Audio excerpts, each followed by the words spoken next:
여러분 안녕하십니까? CJB의 아침 뉴스입니다. 청주시가 옛 강서 예비군 훈련장을 매입하겠느냐는 국방부의 공문을 뭉갰다는 CJB의 보도와 관련해 공직사회의 후폭풍이 만만치 않을 전망입니다. 이범석 시장은 기자간담회 자리에서 이 땅에 대한 활용 방안을 곧 구체적으로 내놓겠다고 밝혔습니다. 홍우표 기자입니다.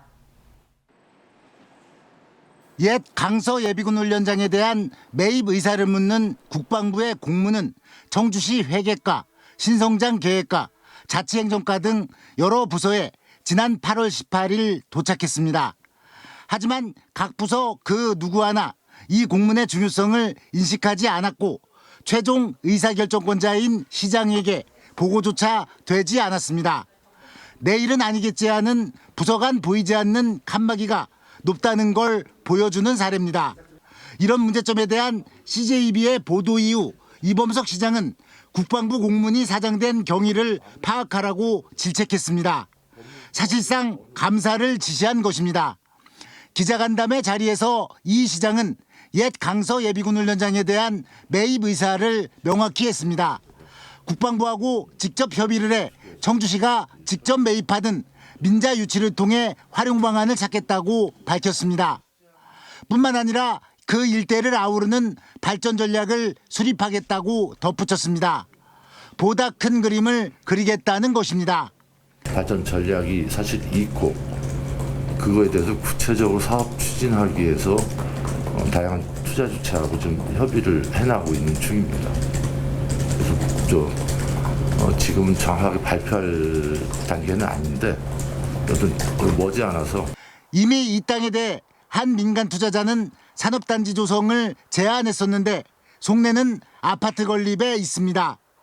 교통의 요충지인 옛 강서 예비군 훈련장이 민간 투자자들의 입속을 채우는 데 쓰이지 않도록 청주시가 제대로 된 활용 전략을 내놔야 할 것으로 보입니다. CJB 홍우표입니다. 윤건영 교육감의 핵심 공약인 아침 간편식 시식회가 열렸습니다. 학생과 학부모 모두 메뉴에 대한 만족도가 높았는데요. 예산과 인력은 풀어야 할 숙제로 보입니다. 김세희 기자입니다.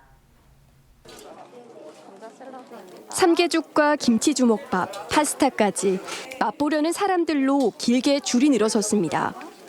배식받은 학생과 학부모들은 하나하나 맛을 보며 꼼꼼하게 확인합니다. 윤건영 교육감의 핵심 공약인 아침 간편식 시식회가 옥천교육지원청에서 열렸습니다. 간편식이지만 성장기 아이들에게 꼭 필요한 영양소를 두루 갖춰 구성했습니다. 파스타랑 죽이 제일 맛있어서 아침에 나오면 잘 먹을 것 같아요. 오트밀이나 죽이나 이런 종류를 봤을 때는 단백질이나 우리 아이들이 섭취해야 되는 그런 영양 성분은 골고루 이제 비중이 있는 것 같고요.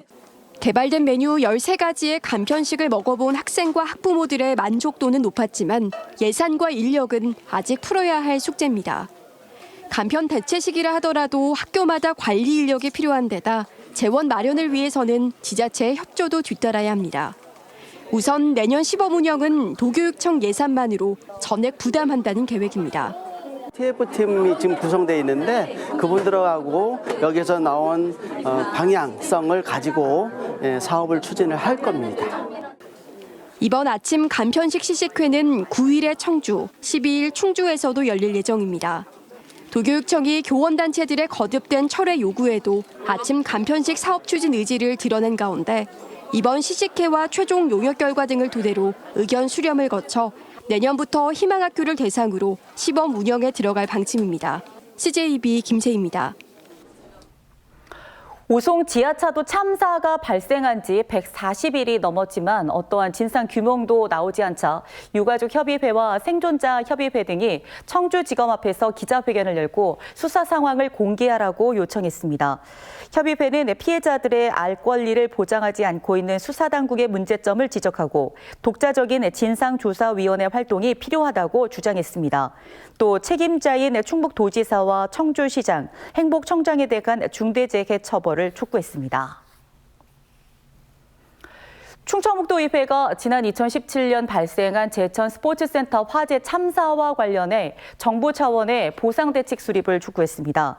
도의회는 성명을 내고 제천 참사는 미흡한 소방시설과 화재 초기 부실한 대응이 빚은 사회적 참사임에도 유가족들은 피해 보상은커녕 막대한 소송 비용을 부담해야 하는 처지에 놓여 있다며 정부와 지자체의 대책 마련이 시급하다고 주장했습니다. 앞서 제천 참사 유가족 204명은 충청북도를 상대로 제기한 손해배상 소송에서 최종 패소해 1억 8천만 원의 소송 비용을 떠안게 됐습니다. 충북의 한 바이오 기업이 개발한 벼 재배 신농법이 수출기를 열었습니다. 식물 생리 기술을 적용해 탄소 중립은 물론이고 생산량을 증가시킨 결과입니다. 장원석 기자입니다. 보은군 삼승면의 한 바이오 기업이 개발한 토양 개량용 비료입니다. 한 번만 뿌려도 벼의 이삭수를 늘릴 수 있어 생산량 증가가 가능합니다. 탄소 발생량도 화학 비료의 절반 수준입니다. 국가 프로젝트로 100만 헥타르 고품질 쌀 생산 계획에 착수한 베트남 국립농업진흥청 실사단이 보은을 방문했습니다. 글로벌 3대 쌀 수출국으로 탄소 중립과 고품질 쌀 증산이 당면 과제로 떠올랐기 때문입니다. 다국적 기업의 끈질긴 제안을 뒤로하고 보은의 바이오 기업을 택한 것에는 이유가 있습니다. Chúng tôi đánh giá rất cao cái sản phẩm BioPlan. Sau khi nghiên cứu thì chúng tôi thấy là khi mà thử nghiệm ở đồng đất Việt Nam nên là khá là phù hợp. Hiện nay thì nhiều các cái mô hình ứng dụng cái sản phẩm BioPlan này đã cho phát huy hiệu quả. 베트남에서 시험 재배한 결과 미질이 향상된 쌀의 생산량이 14%가량 증가했습니다. 탄소 중립까지 가능한 신농법을 확인한 베트남 농정당국은 MOU 체결과 함께 TF팀을 만들어 충북을 찾은 겁니다. 이미 초기 물량은 현지로 출발했고 세부 과정이 성공적으로 진행될 경우 1,000억 원 규모의 시장이 열릴 것으로 기대되고 있습니다. 100만 헥타르를 고품질 쌀을 만들어서 전 세계에 공급하겠다는 아주 대대적인 국가적인 그런 프로젝트를 갖고 있고 그걸 실현시키기 위해서 지금 이제 저희들 회사를 방문하신 겁니다. 베트남 수출기를 연 보은의 바이오 기업은 이를 거점으로 벼 재배의 신농법을 동남아시아 시장 전체로 확대할 계획입니다. CJB 장원석입니다. 연말이 다가오면서 지역 소외계층을 위한 따뜻한 손길이 이어지고 있습니다. 초록우산 충북지역본부가 개최하는 산타 원정대 캠페인은 올해도 어김없이 찾아왔는데요. 선물 상자와 편지글로 온정을 나눈 자원봉사자의 마음은 모두가 똑같았습니다. 박원 기자입니다. 초록색 모자와 망토를 두른 산타들이 양옆에 마련된 보급대에서 물건을 하나씩 받습니다. 쿠션과 담요, 조명과 과자 등 아이들이 좋아할 만한 것들로 가득합니다. 받아든 물건은 상자 안에 차곡차곡 쌓아 정성스럽게 포장합니다. 초록우산 충북지역본부가 지난 2007년부터 해마다 진행하는 산타 원정대 캠페인으로 지역 기업체 임직원들이 자원봉사자로 참여했습니다. 제가 직접 준비해서 한 거는 아니지만 그래도 이런 과정에 참여하게 되면서 약간 모든 아이들이 행복했으면 좋겠다는 마음이 좀 잘 전달되었으면 하는 마음에서 아이들에게 하고 싶은 말은 조그마한 카드에 편지글로 전합니다. 저도 산타를 기다렸던 어린 아이였는데 이렇게 어른이 되어서 선물을 포장하고 너에게 선물을 주고 있지만 사실 이 선물은 저에게도 주는 선물이다라고 적었습니다. 올해 준비한 선물 상자는 200개. 지역 내 취약계층 아이들에게 하나씩 전달될 예정입니다. 추운 겨울 온정을 나눌 수 있고 아이들이 받았을 때 좋아할 생각을 하니 벌써부터 설렙니다. 우리가 산타 옛날에 선물을 많이 받았잖아요. 지금은 이제 돌려준 시기다. 힘든 어린이들한테 이 산타의 마음으로 이렇게 선물도 후원하고 또 어린이들이 건강하게 자랄 수 있도록. 지난달부터 산타 원정대를 통해 모인 후원금은 모두 1억 1,700만 원. 선물 상자뿐만 아니라 저소득 가정을 위한 400명분의 난방비와 아동복지시설에 거주하는 100명의 원생들을 위해 쓰입니다.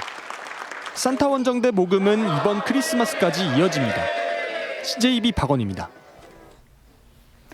2027 충청권 하계 세계 대학 경기대회 준비 상황을 점검하기 위해 방한한 국제대학 스포츠연맹 실사단이 어제 세종시에 위치한 조직위원회를 방문했습니다. 실사단은 대회 기본 계획 등 준비 상황을 청취한 뒤 조직위 관계자와 시도 체육계 인사들을 대상으로 분야별 핵심 과제와 선수촌 운영 계획 등을 설명하는 자리를 마련했습니다. 실사단은 오늘과 내일 이틀 동안 청주와 보령, 천안 등을 돌며 경기 시설의 규격과 위치, 교통 여건 등이 요구 조건에 적합한지를 점검할 예정입니다.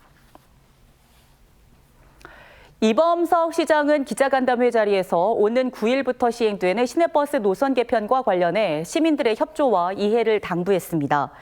이 시장은 17년 만에 이루어지는 시내버스 노선 개편은 초기 혼란이 우려되지만 적응이 훨씬 더 편리하다며 시민들의 애로사항이 있다면 신속히 해결하겠다고 밝혔습니다. 또 코베아 캠핑장 투자 유치, 무심천 벚꽃 푸드트럭, 디저트 베이커리 페스타 등을 통해 시민들이 바라는 꿀잼 도시로의 변화가 시작된 한 해였다고 자평했습니다. 충북개발공사는 오늘부터 작업자가 공사 중 작업 중지를 요청할 수 있는 근로자 작업 중지 요청제를 시행한다고 밝혔습니다. 근로자 작업 중지 요청제는 산업안전보건법에 따라 산업재해가 발생할 급박한 위험이 있는 경우 근로자가 작업을 중지하고 대피할 수 있도록 한 제도입니다. 충북개발공사 측은 작업 중지권이 행사된 사례가 없어 실효성이 부족한 상황이라며 미 조치 시 안전 책임자를 교체할 방침입니다. 음주운전으로 무리를 빚은 제천시의회 김수환 시의원에 대한 제천시의회 윤리특별위원회의 제명안이 본회의에서 부결됐습니다. 제천시의회는 정례회 본회의에서 윤리특위가 의결한 제명 징계안을 표결 처리해 부결했습니다. 대신 의원 발의로 상정된 30일 출석 정지 징계안을 가결했습니다. 제명안은 제적 의원 3분의 2 이상이 찬성해야 가결됩니다. CJB 아침 뉴스를 마칩니다. 고맙습니다.